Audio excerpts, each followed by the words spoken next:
तर जय शिवराय पब्लिक, आजच्या न्यू ब्लॉगमध्ये तुमचं स्वागत आहे. आज श्रावणातला पहिला सोमवार आहे, त्यामुळे मी अभिषेक घालून पूजा करून घेतली आणि ग्रंथ वाचला.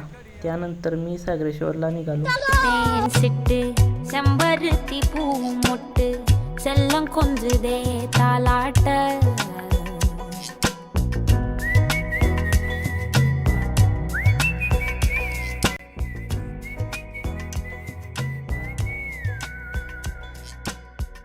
எத்தனையோ